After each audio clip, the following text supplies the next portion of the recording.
because everyone's checking out and leaving and stuff. So, but we are going to get some interviews today. So hopefully that makes it an awesome day instead of being depressing.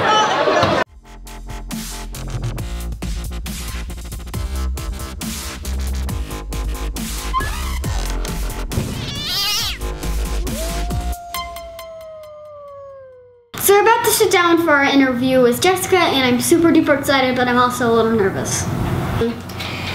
So how about you tell us a little bit about yourself? Sure. So my name's Jessica Merizan. People online know me as Jessica Marzipan. I work in video games and the entertainment industry as a community manager, so I take care of people for a living. And on the side, just for fun, I go to conventions and I cosplay and make stuff with my friends. And I'm on YouTube as Jessica Marzipan, and I just started Twitch, which is super fun. If you don't Twitch, you should.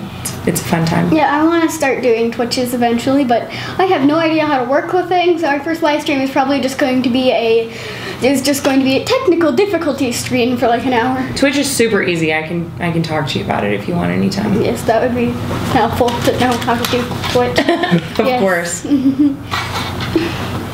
I really love Heroes of Cosplay. It was actually one of my favorite shows. Awesome. When it was airing and stuff. Is like every night we would go and we would watch Heroes of Cosplay so we could see what was going on. It was quite a fun experience. I'm glad. I'm really glad. So what was it like to be on Heroes of Cosplay? Heroes of Cosplay was really a crazy adventure to be on, because we chose all of our costumes and we decided what we were going to do, but the show would tell us which conventions they were going to be at, so that they could tell us which cons we were going to go to. And because everyone on TV who watches wants to see us building stuff, we had to make stuff in a short enough time that the camera crew could film all of the process from beginning to end. So we had about 2 weeks to make each costume, with like filming and then going to the con and then competing.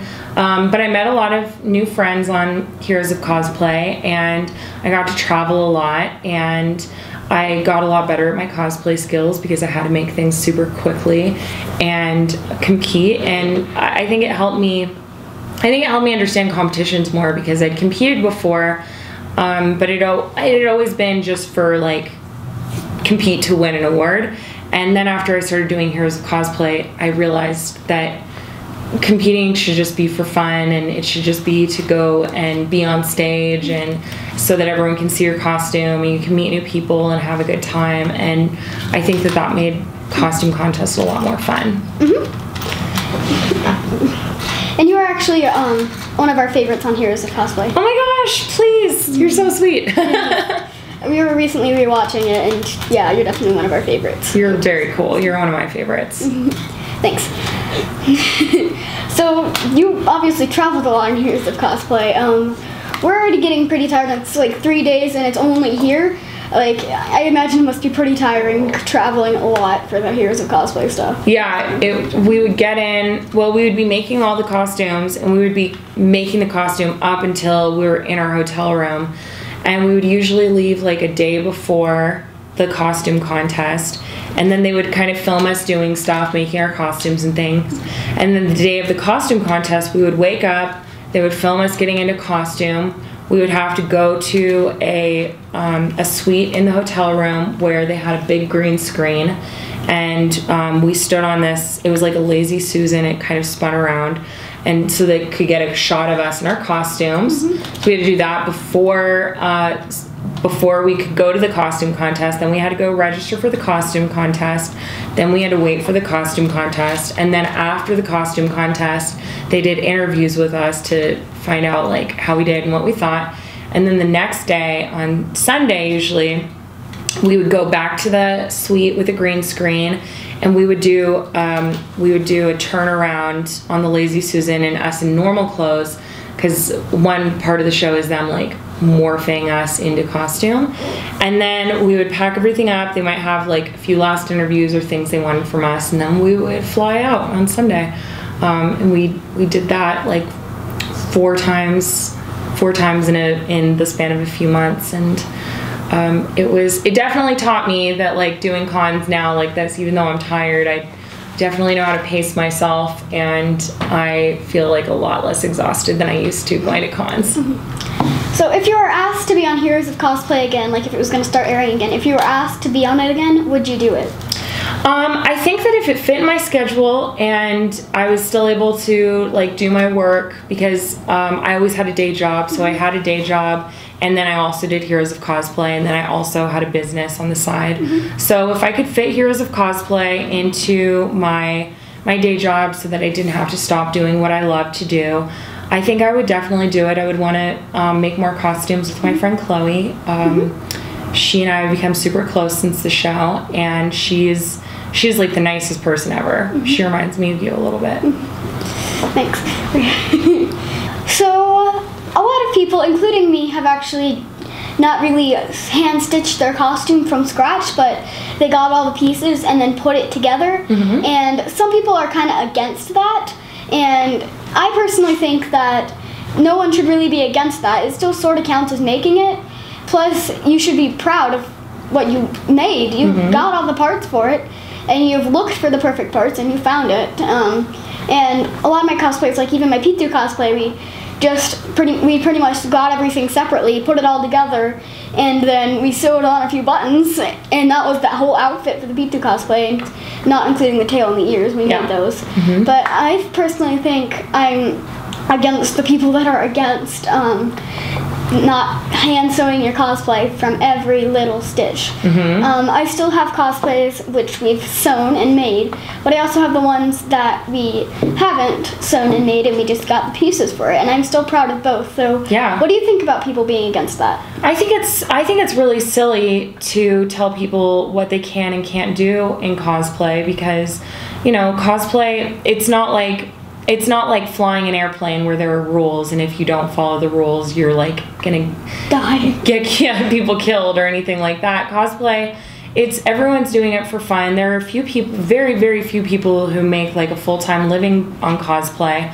But for the rest of us, cosplay is something that we do to make us happy, and if people start adding in things that make cosplay not fun anymore, then what's the point of doing it? I mean, I bought this costume because I didn't have time to make one for this convention, and it's super soft and it's super fun, and I think half the point was like going and finding my socks and my shoes and styling my wig for it. And I don't have the makeup on today, but I usually do like a little more yellow eyeshadow and like little Pikachu red little rouge here, and it's like kind of about putting the whole thing together and styling it. And sometimes I make really elaborate costumes, and sometimes I just have fun wearing things that I found and put together, or something that I commissioned, because it's really important to help other artists who make their living doing commissions.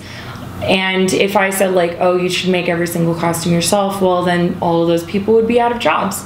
So I understand why for like costume contests, when you're competing, sometimes there are rules about you have to have made a certain amount of the costume or things like that. But I personally think that outside of just being in a costume contest where they're trying to make everyone equal, I think that everyone should just do what makes them happy and not worry too much about other people. Yep. That's really a good answer. Yes, that's a good answer. Good answer. Yes, words are good. Yes. So, would you rather like cosplay something from an anime or a comic book? Like, there's anime conventions and kind of Comic-Con conventions where you're comic book. So which one do you like prefer to cosplay?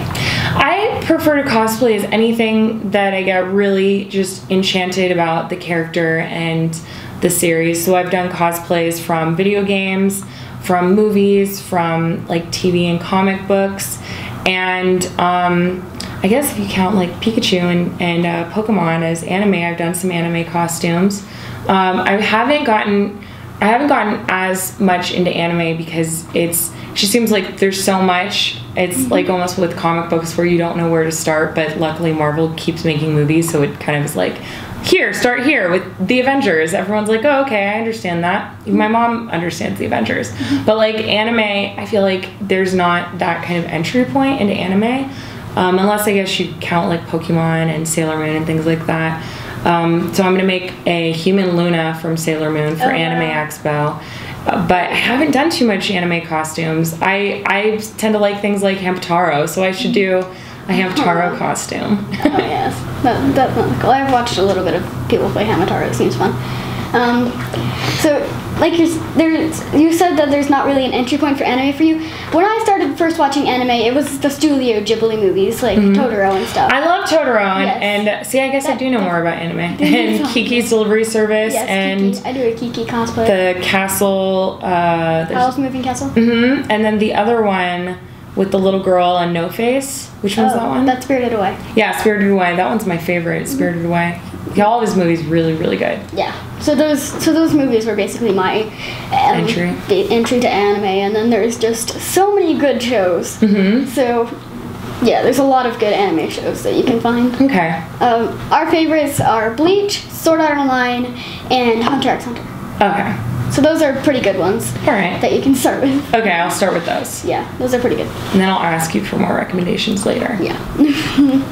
Is that the furry that you made, is that like an original design or is it based on a character? It is not based on a character. It is the design for my character, who I think she's just magically becoming a fox. She was a red wolf, but we used pretty bright colors because I like to have brighter colored characters and stuff.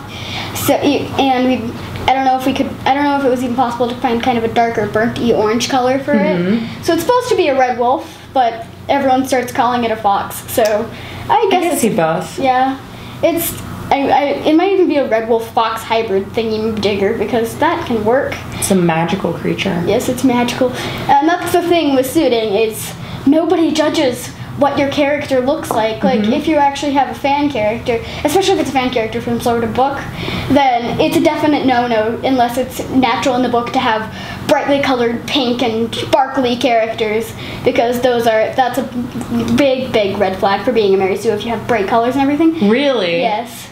If you have bright colors and it doesn't fit in, like a bright green and purple warrior cat, that does not fit in at all to the universe. There aren't bright green and purple cats in real life. That's just where the Warriors is based. So that's a pretty big flag for Sues, is to do that. Except when you're suiting, you can just be whatever color you want, whatever animal you want. You could be an alicorn if you wanted to. You wouldn't be called a Mary Sue or anything. Suiting is just, you can have fun being your character. And it doesn't matter what your character is. And so that's really fun. So I can kind of have my bright colored characters for the suiting, and then for normal characters that I use in other stuff, they can be a little more toned down and stuff. So they're not all bright and flashy and sparkly. That's very cool. Yeah. I love it when kids talk about Mary Sues. Mary Sues, yeah. I've had quite a few Mary Sues. Yeah. Before, and I kind of hide in the corner and just dread them. What are your favorite video games, and what games have you really played in general?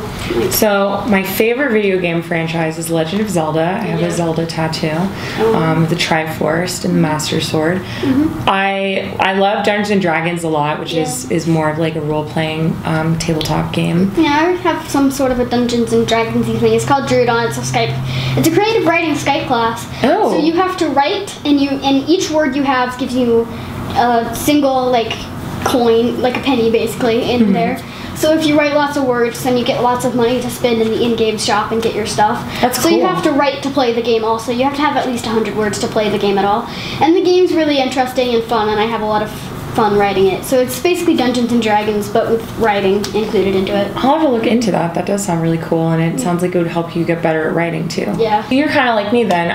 My favorite games are RPGs, role-playing games. Yeah. And I like ones where they have character customizer. Because I like to play as a girl if I can, unless it's like an adventure game like Zelda or Pokemon or something like that. Well, there are the girl characters in Pokemon, and the first thing that made me, okay, I need Pokemon X right this second, is you can customize your character. Yeah. So I actually can have a short-haired girl character, which I'm missed in love with. So it's basically me owning that Lucario, like having Lucario, and that's a really big part, which made X and Y really precious to me. Yeah. I did a Serena cosplay a few years back, and I really like Pokemon.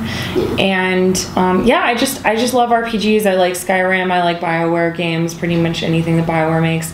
I love The Sims. I just started playing SimCity. I really like role-playing games and stuff like that, because customizing your character and actually feeling like if you make yourself, feeling like you're in that game, and if you make a different character, feeling like your character. Yeah. And it makes it a lot easier if you're doing a cosplay to get in character if you've done that before in like Dungeons and Dragons and stuff like that. Exactly. Makes it a ton easier. I totally agree. When you get older, I think you'll like BioWare games. I do play a lot of Skyrim though. Skyrim's pretty fun. What do you think are the most popular cosplays that are going around? I hear one of my friends is a psychologist at UCLA, and she did a study on cosplay, and she did some surveys with a bunch of people, and she said that the top 3 most popular cosplays are Harley Quinn, Poison Ivy, and Commander Shepard. And Commander Shepard's from a BioWare game called Mass Effect. Yeah, so apparently those are like the I'm surprised 3. Deadpool isn't in there somewhere. I'm sure Deadpool's probably like top 10, especially like all of the different Deadpools that I've seen. Yes. Like when I went to Denver Comic-Con, I was really excited to see all the different cosplays. And I admit there were quite a few different cosplays, but a majority of them were Deadpools. A lot of them are Deadpools, variation of Deadpools. I saw a Deadpool Harley Quinn once. Yeah, there's a Deadpool Harley Quinn, there's Deadpool Pinkie Pies, there's Deadpool, basically Deadpool everything. Yeah. If there's something that exists, there's probably a Deadpool of it. Deadpool paper bag edition. Yes. Yeah. Wonderful. And I'm surprised by the amount of Five Nights at Freddy's here. Really? Yeah. I saw one. I haven't played Five Nights at Freddy's yet. But. It's I don't know why you haven't played it yet. It's not scary if you're like scared of it. The jump scares are basically, you can just have a mental image of what they're actually doing. Like Bonnie is just adorable. He's just the cutest thing on planet Earth when he jump scares you. Especially sometimes I play it and then the screen gets frozen, so Bonnie's just staring at me while playing the Screech. And it's wonderful. And then Sir Topham Hat's just annoying, aka Freddy. I call him Sir Topham Hat. I like Sir Topham Hat better than Freddy. Sir Topham Hat's a better name. And secret in the games, if you click on Freddy's nose, it makes a honking noise. Really? Yes. Okay. So it just relieves stress immediately. Like if you're really stressed and lots of stuff is going on, poke, and then all stress is gone. Nice. I think I have it in my Steam queue, so I'll check it out for sure. Yeah. You should check it out. At first, like the worst reaction I got from it is just like. That's a pretty big reaction, though. Yes, like yeah. And then I was eventually, and I can just stare at the screen and play the game. And if I get jump scared, I'm just like, Bonnie, stop trying to kill me, please, just stop trying to kill me. It's a lot of things you'll just get used to eventually, and they won't even be scary anymore. All right, I'll trust you. Yeah, at least it's not scary for me. I sort of get scared easily. But mainly by loud noises, and Five Nights at Freddy's isn't the loudest thing I've ever played. So, I'm actually really easy to startle too. So I'm surprised I didn't get super duper scared by that. I startle very easily. Yeah. If I open the door and there's someone standing there, I'll just start screaming. I don't scream, but if there's anything that happens that I don't expect at all, I'll probably just like, ugh. Yeah. Like, what do you think about the giant, massive, very strange simulator games going on right now? Like, gas station simulator. Oh, yeah. I played Tea Party Simulator. Oh, Tea Party Simulator seems fun. It was fun. I haven't played too many simulator games, but I'm trying to do more videos on my YouTube channel where I play games, and then I edit it down to just, like, the crazy parts. And so I played Tea Party Simulator, and there's a very sassy bear. It is. It's mean to you too. Like if you mess up, it starts yelling at you, and then I won't spoil it, but if you lose, like the bear does something really like that scared me the first time I played it, and I started screaming. But I don't know. It was kind of fun to just be really bad at something. I have a toast game. Yeah, like I Am Bread. Yeah, I Am Bread. Yeah, I have that, and I played that a little bit.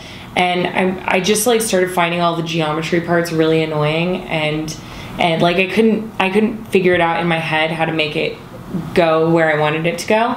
But I think that's probably part of the fun of the simulator games, is that they're just really absurd and weird and frustrating sometimes. So thanks for taking a few minutes to be in an interview. Thank you. This was really fun, and we should collaborate sometime. Yes, that would be really fun. So that was the last day of Wasabi. It was our interview day, and it was such an honor to be able to sit down with Jessica and Jan to interview them. It was absolutely amazing and really fun, and I hope you guys learned something about them. So yeah, thank you for watching, and see you tomorrow. Bye! It's time to press the subscribe button. Subscribe button. Subscribe button. Subscribe. Bye bye bye bye bye bye bye bye.